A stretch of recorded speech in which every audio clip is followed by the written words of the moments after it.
Hello, welcome back. Now, the French and Saunders double act is legendary, but lately comedienne Dawn has gone it alone. She's putting pen to paper for the second time, her second novel. Yeah, well, we both caught up with her recently. That interview in a moment, but first we thought, well, it wouldn't be Christmas without a little bit of a Dibbly medley.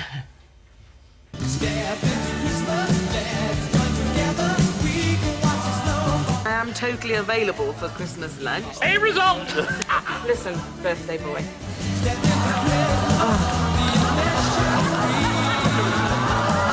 I'd love to come and taste your stuffing. How many sausage rolls do you think you'll eat personally? No less than 46. Perfect! Lunch will be about 1 o'clock.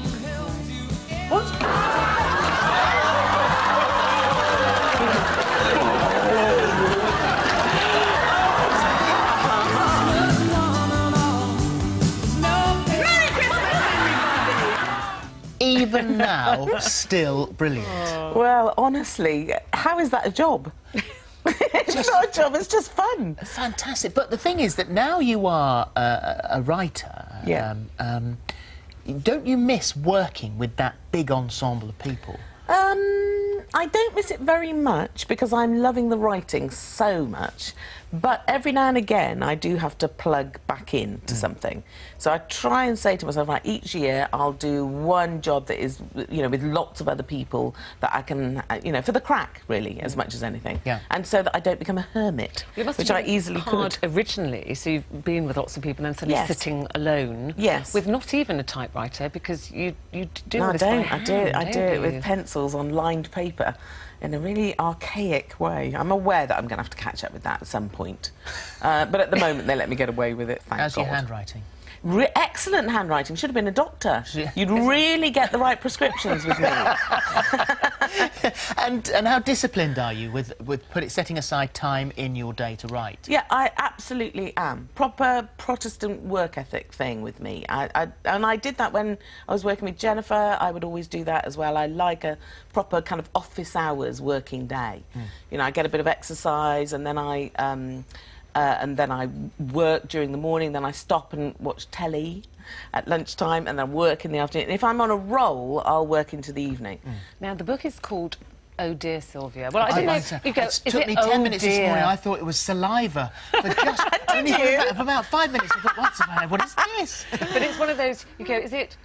Oh dear, Sylvia. Oh dear, Sylvia. Well, when you finish this book, that'll be up to you to decide, and I've written it like that specifically for that reason, that there are various forms of that title that would be true. It's a fascinating concept because Sylvia is a woman in a coma. She is. So she never speaks through the whole book. Yeah. So where did that idea come from? Well, I thought about the fact that I like to write. I mean, I wrote my memoir in the form of letters, and I wrote my first novel in the form of diaries, and I quite like writing interior dialogue and monologue almost. I'm not great at dialogue with characters together, which you'd think is kind of what I've done in my past. You'd think that's what I'd be best at. But actually, I quite like somebody being able to speak and say what they really mean without being interrupted by somebody else speaking back.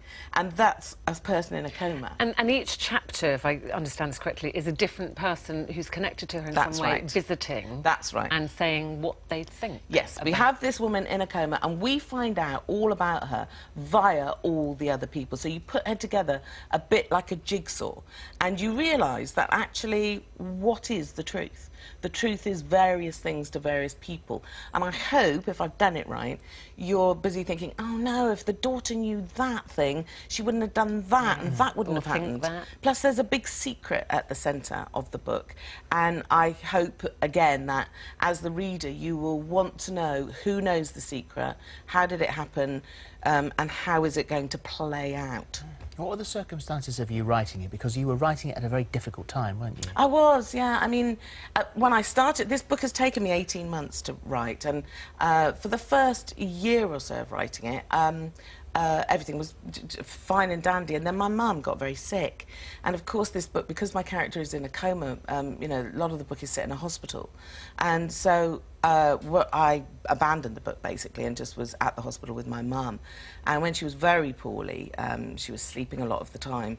And one day she did wake up, and and I was sitting there, and she said, "What are you doing?" I said, "Well, I'm here with you, Mum." She said, "Well, why aren't you writing?" I said, "Because I'm here with you." And she said, "But look," because she knew exactly what I was writing, and she said, "This is your work. You must continue." So she gave you permission? She really? did, and I sat there and I wrote some of it at her bedside. And my heart and soul is in that book, in that way. I would not have wished for that to have happened. But, of course, when things like this go on around you, when tragedy like that happens, and genuine sadness, you know, that book is infused with it, without a doubt. She was a remarkable woman, wasn't she? She was, yeah. And She was.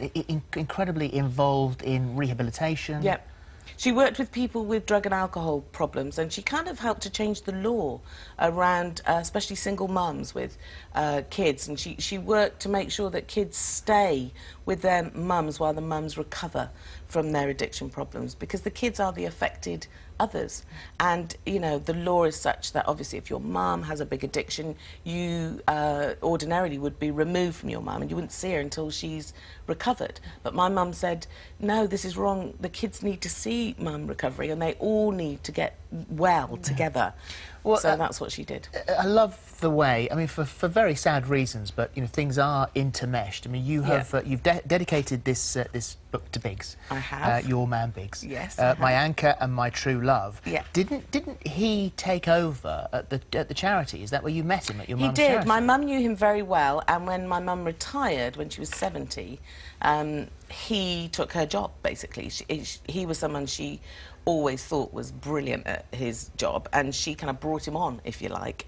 And so she'd known him for years and years and years. He was just a bloke who was a mate of my mum's. That's how I knew him. But obviously I didn't have my love goggles on then. And you say now that you are at a remarkable stage in your life, I think, Yeah, the words I that you am. used. And I could never have thought it, honestly. 18 months ago, I wouldn't have thought that I would feel like this. I certainly didn't think I'd be entering into another big relationship. Absolutely not. I just wanted a bit of time just being Dawn. And I did do that. You say as well you're very independent, so it's surprised I am. I know, that is a challenge. Yeah, you can rely on someone again. Yes, I can. And, you know, if you trust somebody, then, of course, you can. But it takes somebody fairly remarkable for me to do that. And everyone down to you for Christmas? Everyone, hundreds of people around my table, because it's a groaning table at Christmas. Is that because you've got the biggest table? Yeah, I have got the biggest table, that's exactly it. And we're making an extension to it as well. So everybody is coming to me, and that's the way I like it. Right, We'll have a lovely so time. lovely to Great see you. Oh Dear Sylvia is the book that we've been talking about, and that's Dawn's book, and thank you very much. Thank you, guys. Thanks very much. Happy Christmas. I love her. We love her so much. I'd like to be around her table at Christmas. I would. It'd be a laugh, wouldn't it? You wanted to be your best friend, didn't Yes, she is my best friend, actually. Is she? She doesn't know it, but she is, yeah. Thank you, Dawn. Right, how easy do you think it is to